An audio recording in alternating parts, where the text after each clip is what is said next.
Síganos en redes sociales. En Twitter nos encuentra como @contactovalle.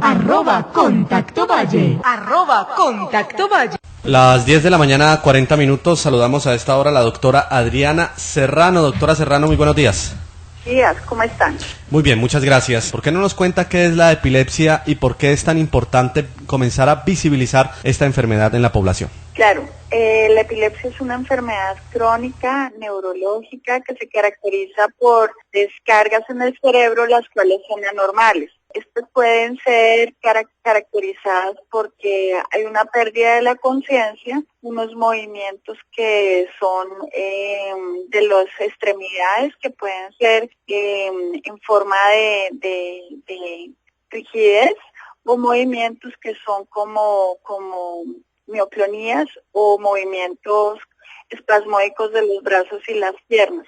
Hay algunas, esas son las generalizadas. Otras se caracterizan porque solamente hay un movimiento en la mano, en la pierna, o se siente un olor especial, o por ejemplo se siente solamente la necesidad de salir corriendo, o depende del tipo o características que tengan estas crisis. Algunas pueden determinar el sitio donde está ubicado, el sitio donde hay ese cortocircuito en el cerebro.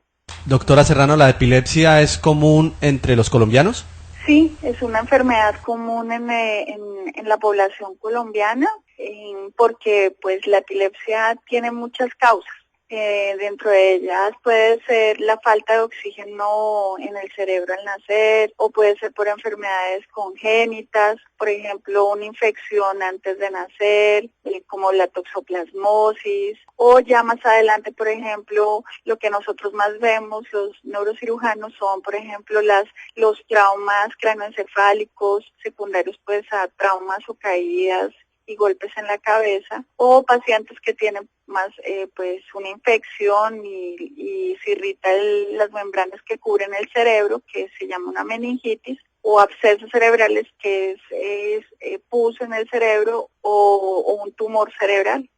Doctora, hay una inquietud con respecto a los ataques de epilepsia. Son esporádicos, se presentan de manera esporádica y además repentina. Mi pregunta es, yo como familiar o como persona en la calle, si me encuentro con este caso, ¿cómo puedo ayudar a esa persona? Por lo general hay un tipo de crisis que consiste en que la persona pierde la conciencia y tiene unos movimientos de sacudidas en los miembros superiores e inferiores, o se pone muy rígido. Esas son las llamadas crisis tónico-clónicas. En ese caso, pues la persona cae al suelo y en la caída puede golpearse la cabeza, puede golpearse pues el tronco, las extremidades. Entonces, pues lo más importante cuando uno ve a una persona que le pasa eso es evitarle un trauma secundario, o por ejemplo que se vaya a quemar, alejarla del fuego o alejarla de una situación más peligrosa que pueda comprometerlo más. Lo otro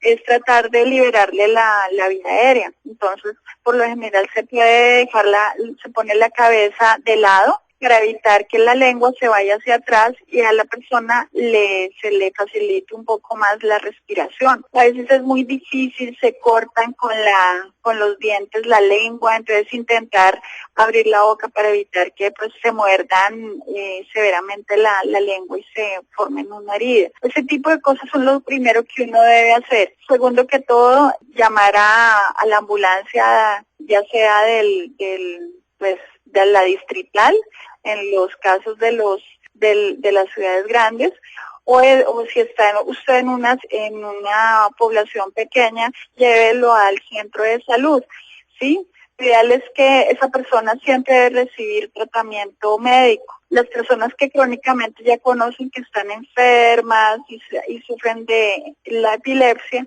por lo general pues ya conocen, o los familiares ya saben cómo son sus crisis, y por lo general pues esa información es necesaria llevarla a los sitios donde lo vayan a atender, que es muy útil para el manejo de la crisis de ese momento. Doctora Serrano, ¿hay un tratamiento identificable, medicamentos, un tratamiento clínico o terapias para personas que sufran epilepsia? La epilepsia, como ya te comenté, es una enfermedad que se puede dar por diferentes causas. Hay que tratar la causa, para que probablemente se maneje la epilepsia. Como tal, pues si es por ejemplo, una lesión por una cicatriz en el cerebro secundaria a un trauma, se le da una medicación adecuada para ese tipo de lesión y el paciente probablemente va a estar muy bien controlado. Hay, por ejemplo, epilepsias que no necesariamente tienen lesiones que uno pueda ver en las imágenes, solamente son alteraciones desde el punto de vista bioquímico o eléctrico que no las podemos ver en la resonancia. Entonces, el hecho que no estén no quiere decir que no existan. Hay formas de identificarlos con el electroencefalograma, que es mirar cómo la monitorización de toda la electricidad que se produce en el cerebro, y si hay alguna alteración se puede identificar de dónde viene ese foco. De acuerdo a esos focos se puede dar el tratamiento o la medicación más adecuada para cada paciente. No todos los pacientes epilépticos reciben la misma medicación. Todo depende del sitio, la causa, la edad. Son muchos factores que pueden caracterizar y dar el tratamiento adecuado para estos pacientes. Doctora, según lo que usted nos manifiesta, y quiero validar la información, ¿la epilepsia es una patología derivada de otra enfermedad o de un accidente? Le quiero consultar si el POS la cubre. A ver, la epilepsia puede ser como tal una enfermedad en donde no veamos ningún tipo de digamos, lesión estructural en el cerebro, ¿sí?